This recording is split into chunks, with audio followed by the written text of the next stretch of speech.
Hello, and welcome to Gratitude as a Practice.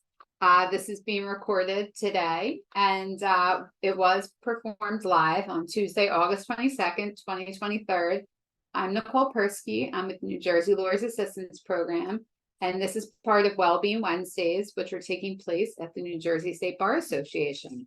So thank you for joining us virtually. Today's presentation on gratitude, I figured we'd start out by basically defining what gratitude is, then getting into the importance of gratitude in general and in the legal workplace, then discussing some techniques with which we can manifest gratitude, doing some exercises on it, and leaving you with some resources to delve in a little further. So, what is gratitude? Gratitude, in 2 words, is awakened thankfulness.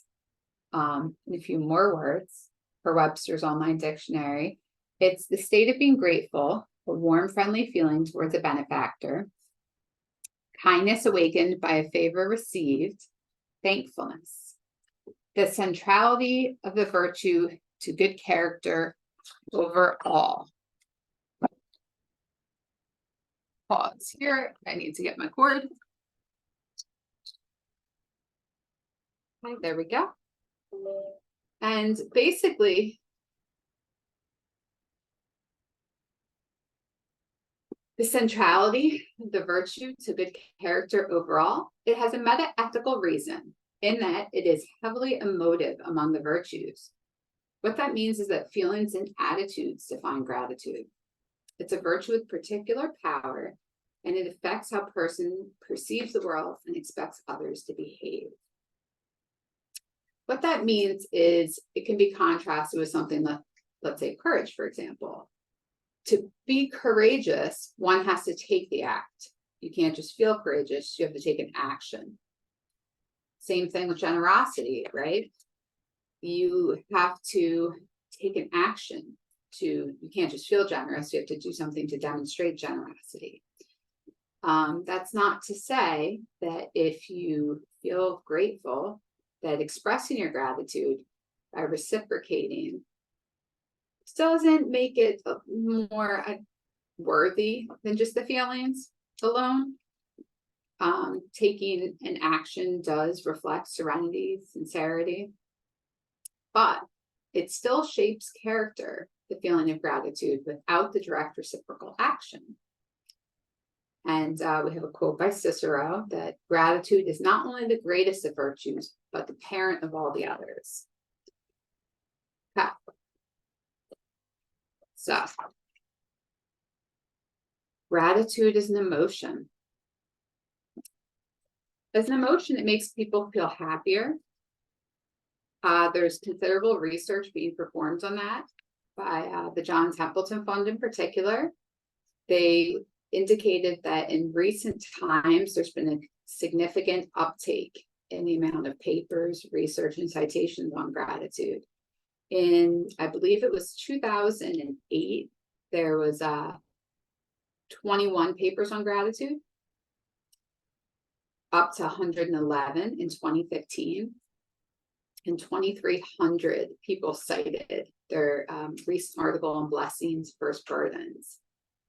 And it's also a mood and personality trait, meaning that some people are more naturally inclined towards gratitude. It's a feeling. It's a temporary and dispositional trait. In order to feel gracious, one must first recognize an outcome, generally positive, and recognize that that outcome comes from an external source. There's been considerable discussion whether gratitude needs to be for something positive, but we'll delve a little further into that when we get to reframing. The factors towards gratitude: intensity. How deep is your gratitude? Is it something where you feel a slight emotional tug? Or is it overflowing tears, something that deeply touches you? Frequency, the ease and how often grateful feelings are elicited. We can also read frequency in a different way. span the number of things that someone could be grateful for at the same time.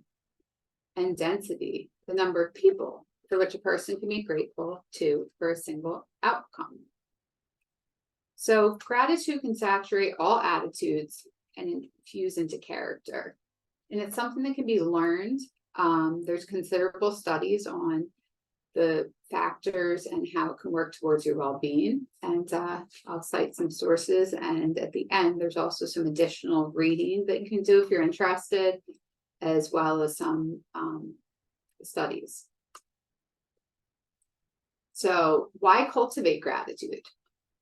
It increases your dopamine and serotonin levels in the brain, which are the neurotransmitters that make us feel content. So if we're grateful more often, we're going to feel more happy because it's going to increase the neural pathways, just like exercise strengthens your body. Now that's from Psychology Today. And the practice of gratitude begets a myriad number of practical, tangible benefits to mind and body.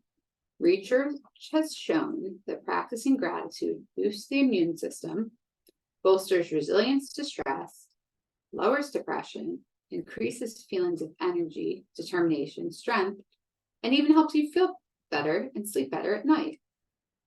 In fact, few things have been more repeatedly and empirically vetted than the connection between gratitude and overall happiness and well-being.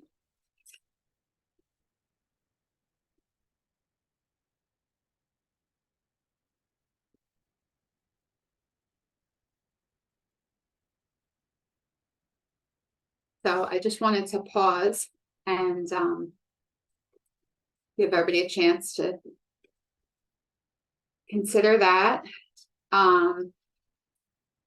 It also produces oxytocin, which is the chemical that gives the binding relationships. And then move into legal workplace gratitude. So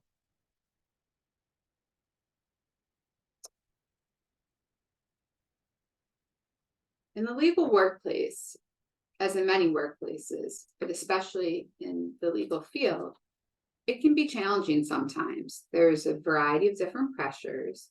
And if one is able to develop or to practice an attitude of gratitude and to perceive their experiences in that fashion, that is going to help with all the things that we had just reviewed. So, what can someone be grateful for? For circumstances and events. For example, let's say you just finished a challenging case with an adversary. You might not be directly thankful for the adversary, but you could be thankful for the challenge of the work. Gratitude can be one of the most powerful internal stimulants to service. So gratitude can be consciously nurtured and translated into legal virtue that guides professional life. So this can be somebody being interested in mentoring, in pro bono work. Maybe in law school, someone has a great professor. And what that can do is, in many cultures, gratitude for teachers is something that's really highlighted. And that can translate into going through the person's legal career and how they perceive the profession. Clerking, they can look at the lessons and appreciate the guidance and care that their judges provided them. And this is all despite the fact that it is a competitive profession. Pay it forward. So if you're able to feel grateful for something, you can have that gratitude not only expressed by thanking the person to whom you feel grateful, but also paying it forward. Some of which are in the examples I just provided, but it could be anything. And there's a ripple effect. So by you feeling grateful for something and taking the action to demonstrate that, you can then do something that the next person feels grateful for. And this can transcend professional boundaries. Lawyers who are grateful feel motivated by compassion and generosity, and this also bolsters the profession's reputation. Okay.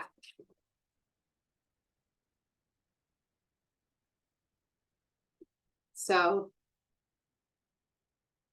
we have evidence that a grateful disposition is associated with all these wonderful things. I could cite some studies, but if you're interested in reading them, you can go to the end of the presentation, and there's studies and research available there. Let's do something to increase our gratitude. So I've given a couple examples of things to help with a gratitude practice. And let's try number 2. Often in the legal profession, we can forget to take care of ourselves, right? So number 2 asks, and I ask you if you can, close your eyes if you'd like, if not, whatever feels comfortable. For a brief moment, forget about everything else around you, the past and the future. Think about one thing that you love about yourself. Think about how much you love this trait about yourself. Savor the feeling for several seconds.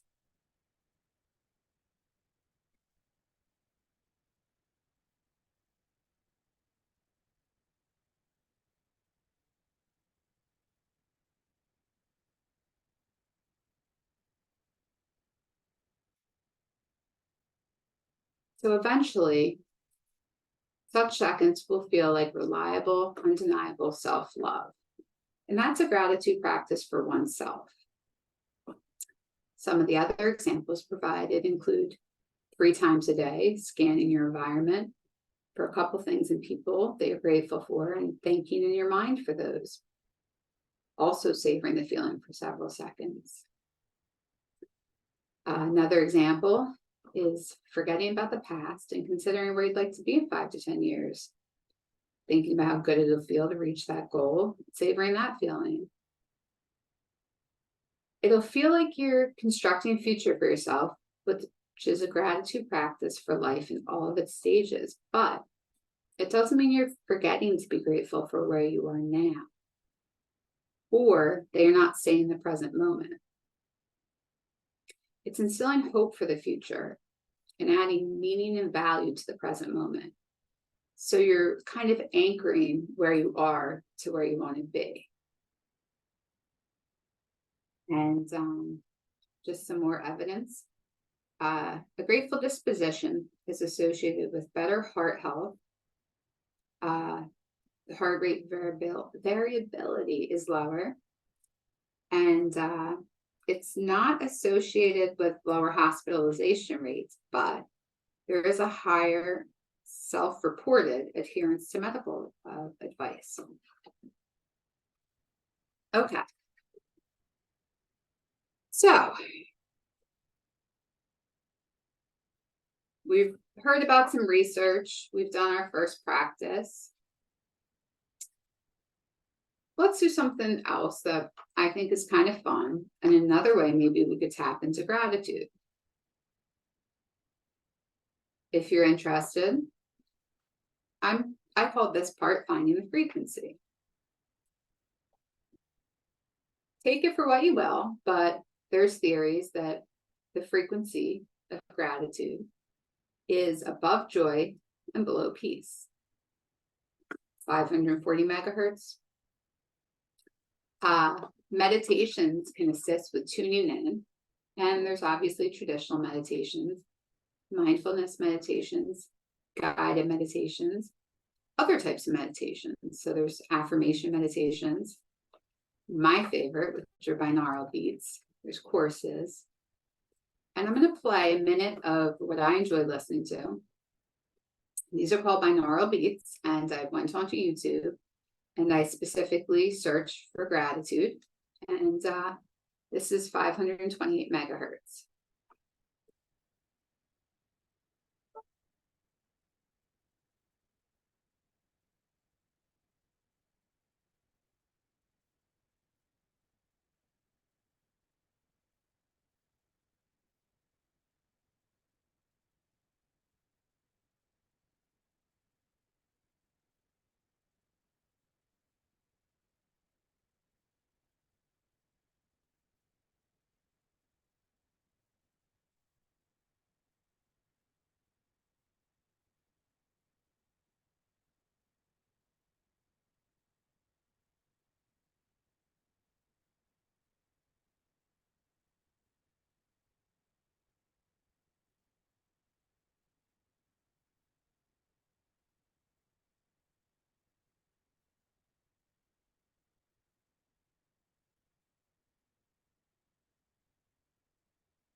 Okay, so that's an example and something I personally enjoy.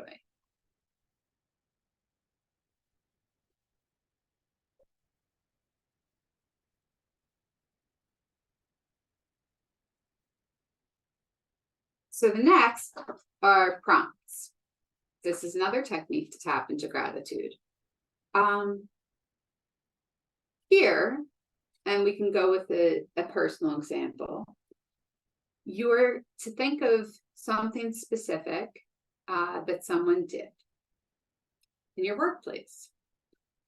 Now, I work in New Jersey Lawyers Assistance Program, and my example is going to be really immediate. I had my coworkers help me set up for the Zoom today because I was having some Zoom related issues for no real reason. And so that's the what. What did your coworker do that makes you want to thank them? They helped me set up for the Zoom. Get specific. Okay, there were issues with the recording, and they were able to help me fix that so that I was able to provide you with this content. The effect, how did it impact my day? How did it make me feel? It made my day run more smoothly, and it made me feel good that I had people to support and help me. After the what comes the when. Right time to offer appreciation is always now.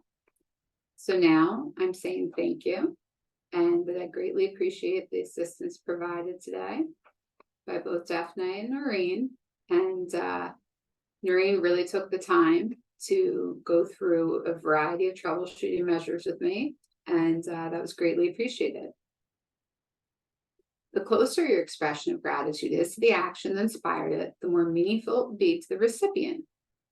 And that is from The Power of Gratitude in the Workplace, legal blog by Thomson and Reuters.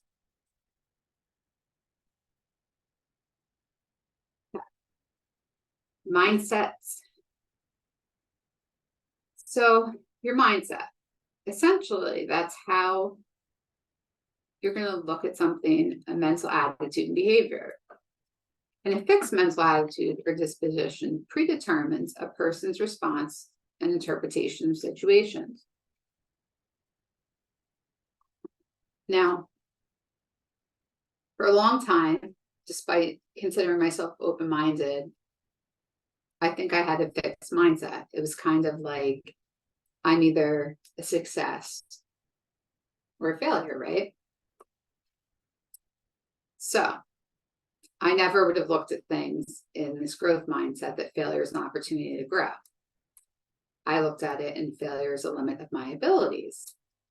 I did not look at things and challenges help me to grow. I looked at them as I'm either good at it or I'm not, or even more, why am I not good at it, right? Definitely also didn't think feedback was constructive.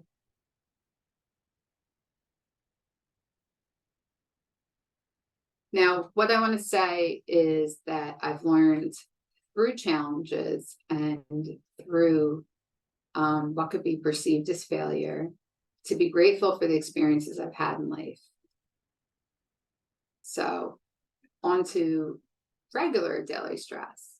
The same experiences that give rise to daily stress can be sources of uplift or meaning if we choose to view them that way. So, like challenges, if you believe stress is harmful, anything that feels a bit stressful can feel like an intrusion into your life. So, Harvard did a survey, their School of Public Health, and the most common named sources of everyday stress were juggling schedules, running errands, commuting, social media, household tasks, cooking, cleaning, repairs. Now, these are normal and expected parts of life. We treat them as if they're unreasonable positions, and they're keeping life from how they should be. So what we're going to talk about next is how we can go from a fixed mindset to a growth mindset if that's something that we need to do. I know I did. And it's called positive reappraisal. So positive reappraisal can be an everyday superpower. It's a form of emotion regulation. And what it does is it helps us cope with stress during hardships. Something that can be distressing or even stressful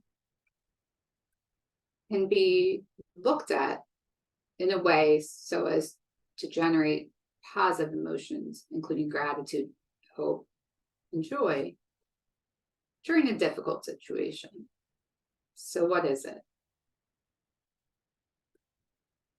To understand positive reappraisal, we have to look at appraisal. Appraisal in this context is your interpretation of the effect of something on your well-being.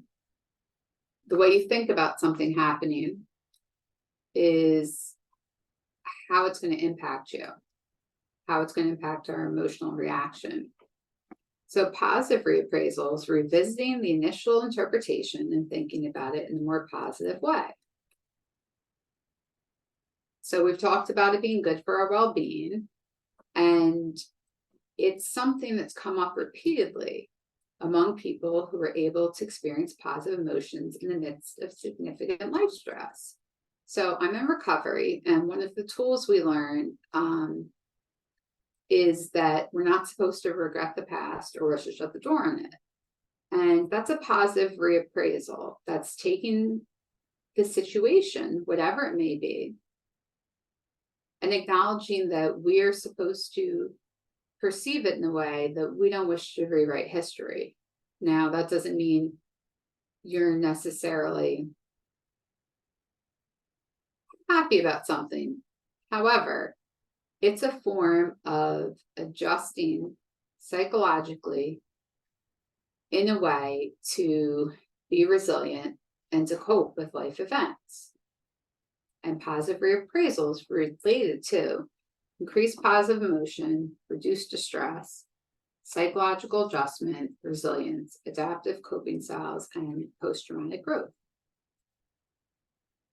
And essentially, another way to do it is to say to ourselves, let's reframe this. What if the opposite were true?